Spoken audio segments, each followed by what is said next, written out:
gacor. Kalau live, kalian bisa lihat kan aku kalau PK gimana ya, dia seneng, bahkan dia capek main denganku. Akhirnya dia kepo denganku, siapa sih Aryakan. Lalu dia melihat aku, dia kepo kenapa kok dia nggak main sama aku, dia main sama cewek lain. Lalu dia lihat TikTokku, perjuanganku, aku ngurus anak, aku dagang singkong sambil ngonten. Dia jatuh cinta sama aku.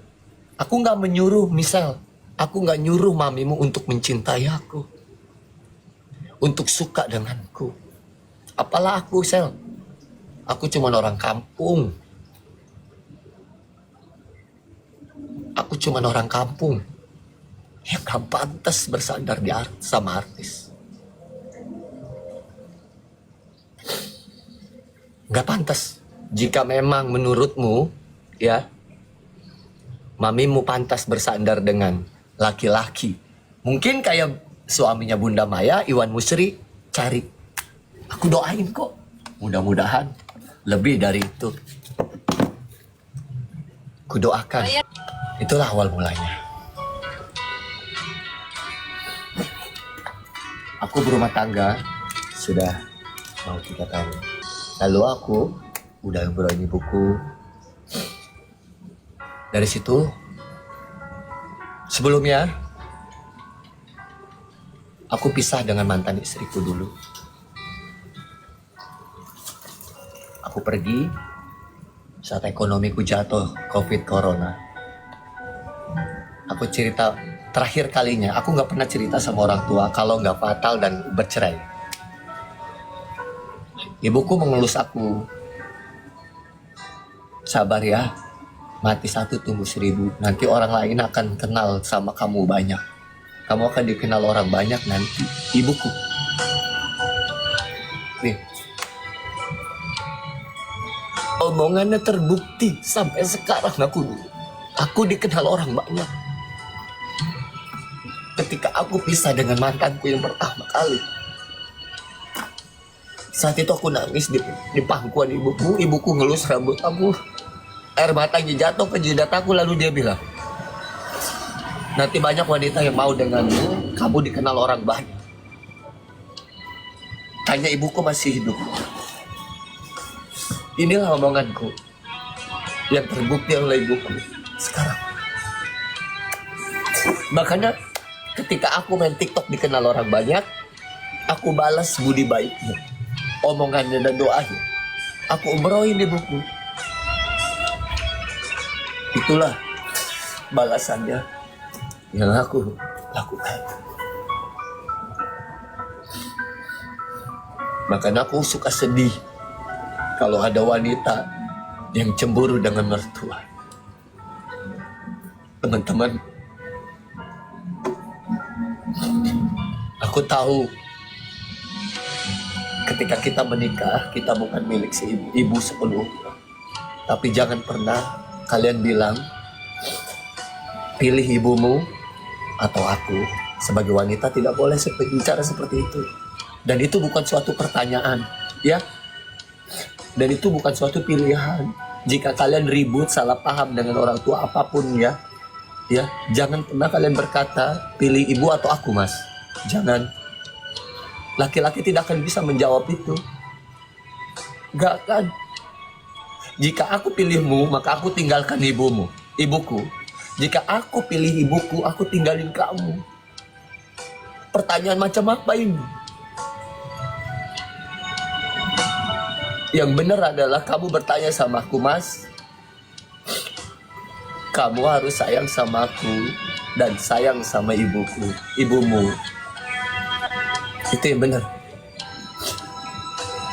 Kamu boleh sayang berlebihan sama aku, tapi kamu jangan lupa ibumu juga ya. Itu yang benar. Jadi jangan ada satu itu pilihan. Ketika aku menikah dengan wanita, pantaskah aku bertanya kepada istriku, kamu pilih bapakmu atau aku? Kamu pilih bapakmu apa aku? Pantaskah aku bicara seperti itu? Enggak akan bisa.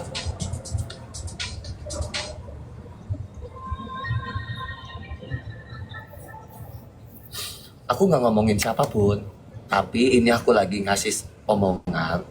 Kita kan punya pengalaman, ya. Kalian juga punya pengalaman dari rumah tangga kalian yang pernah gagal, yang pernah asam manisnya kalian bisa ngerasain sendirilah. Problem rumah tangga orang macam-macam kan.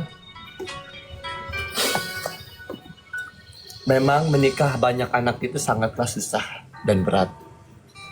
Jujur sekalinya. Sangatlah susah. Kita harus mengerti. Kita harus sabar. Karena dia bukan anak kandung kita. Ya, aku harus tahu itu. Kalian harus tahu itu. Tapi bukan berarti kita patah semangat. Kita nggak ngedon untuk menikah dengan seseorang dia punya anak. Enggak.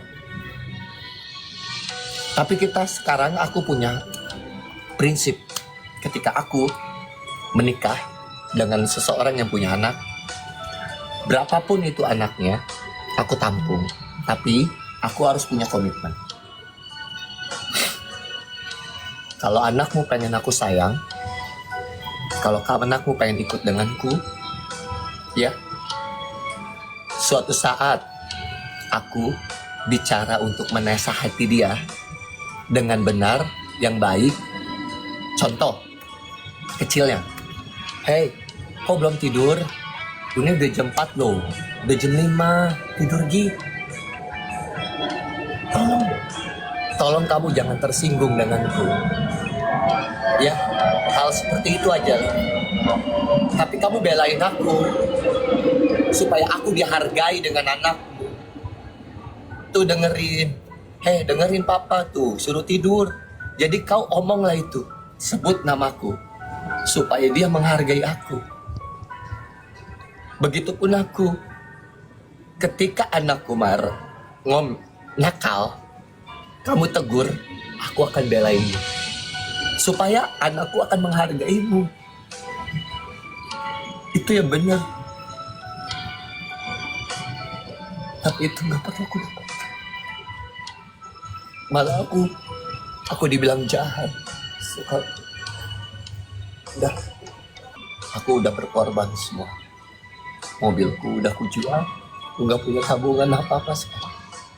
Aku dari nol lagi.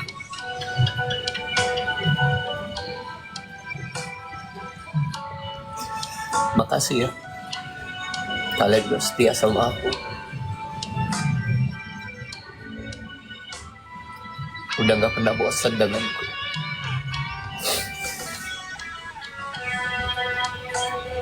Dalam hidupku aku gak ada niat untuk menikah dengan artis.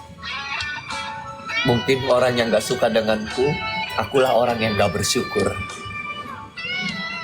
Udah diangkat derajatnya mungkin, aku yang bertingkah. Mungkin. Sekarang kalian bisa memilih.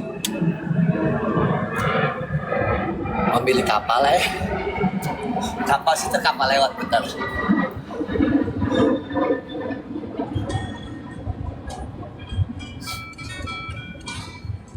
Jika kalian memilih, ketika ada Cinderella dan Ratu Elizabeth yang kaya raya mencintai pemuda miskin, keangkatlah derajat si pemuda miskin tersebut. Tapi dia diinjek-injek, gak dihargai. Lebih baik kalian menikah dengan orang biasa, tapi kalian ditinggikan dan dihargai. Pilih mana?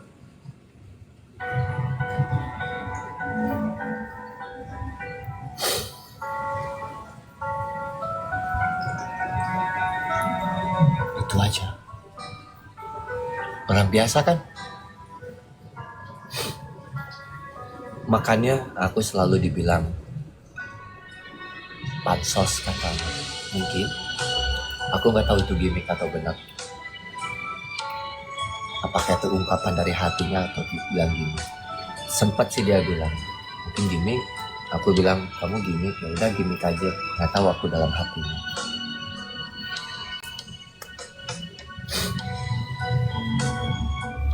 Ya udahlah, ini yang terakhir kali aku kuat. Maaf teman-teman, aku di sini menangis bukan karena aku terluka, bukan. Tetapi aku menangis dari ingat dengan ibuku yang udah aku bahagia. Satu, penyesalan dalam hidupku.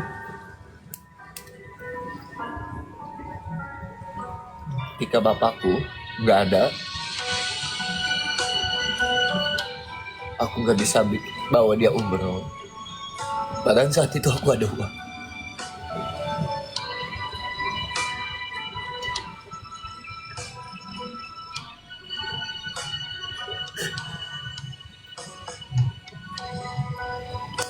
Aku sibuk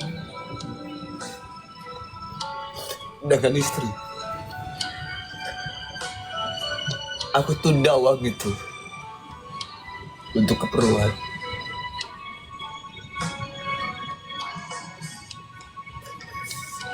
Bapakku jatuh saat nolong kucing di atas genteng. Kakinya patah. Aku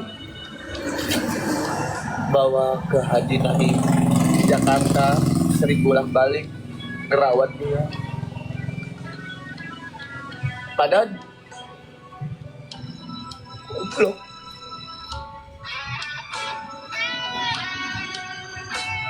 Mungkin kalau aku kasih uang 2 minggu yang lalu, bapakku udah umroh dan dia gak jatuh kali ya.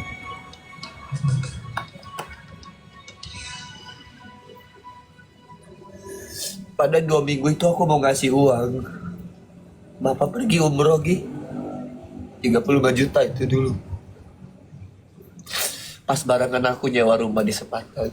Tapi aku tunda-tunda.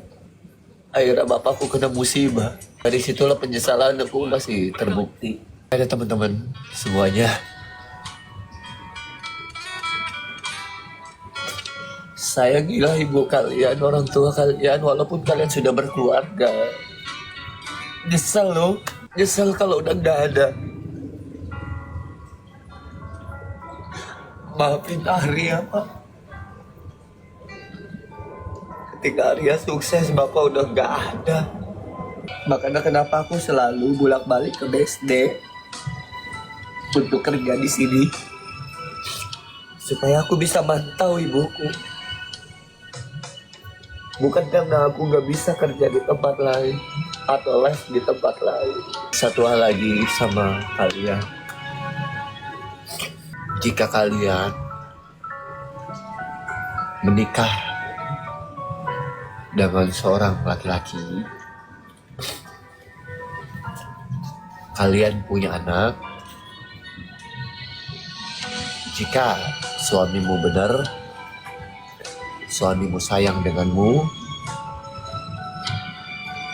pertamakanlah dia, dinomorsatukanlah dia.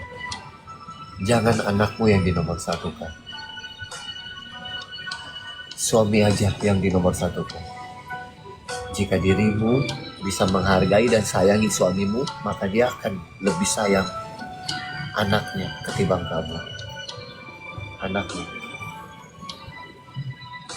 Percaya sama aku. Tapi kamu lebih memilih anak, maka suamimu akan cemburu. Karena sejatinya, suatu saat anak udah besar, dia akan ninggalin kita. Dia akan ninggalin kita loh. Dia punya kehidupan masing-masing. Dia nongkrong. Dia bergaul dengan teman-temannya. Bahkan dia gak betah tinggal di rumah. Lalu suamimu kamu nomor 2-in, anakmu di nomor 1-in. Kalian salah. Sayangi tetap sayangi, tapi hanya sebatasnya. Sebatas orang tua menyayangi anak. Jangan lebih dari suami. Karena dia akan nemenin kamu di masa tua nanti. Kamu mau cerita ke siapa? Kalau bukan ke suamimu. Di saat kamu nangis yang sekarang kamu lihat tadi, nonton, nangis. Yang kalian lihat nanti tadi orang itu nangis. Kenapa gak cerita aja sama anakmu? Setiap hari datanglah, temuilah. Kenapa harus jauh? Kenapa harus jauhi ibumu? Kemana aja sih kamu yang di nomor satu kan? Kenapa harus suami yang selalu menemenin sampai jam 3 ngobrol, sampai jam 4 tanpa kenal lelah? Walaupun dia bosan, dia dengerin. Karena apa? Karena istriku. Dia mau cerita siapa kalau bukan ke suami?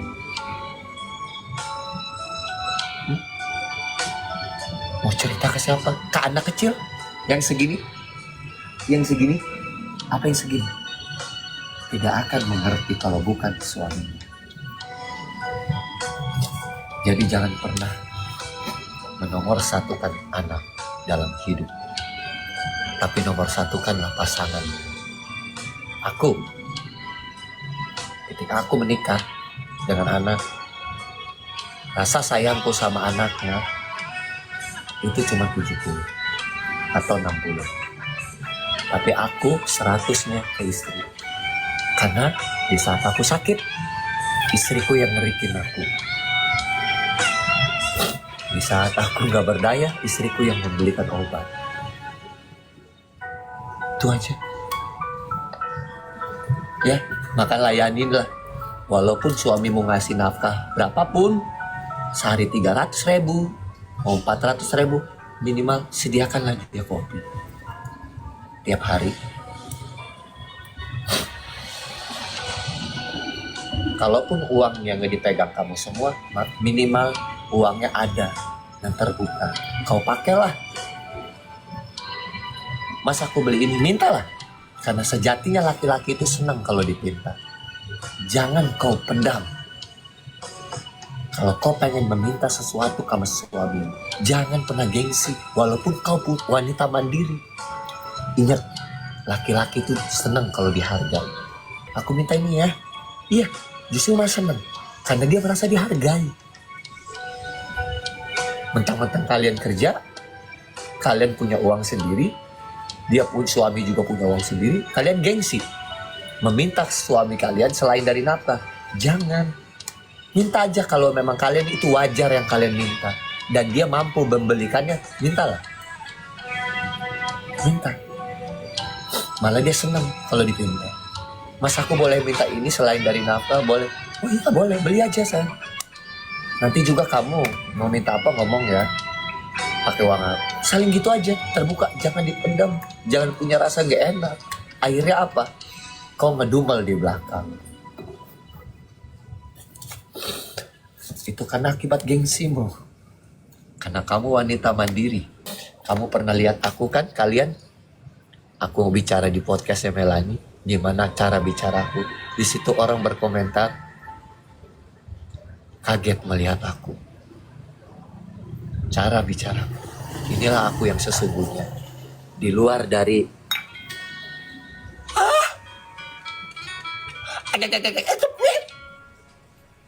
itu.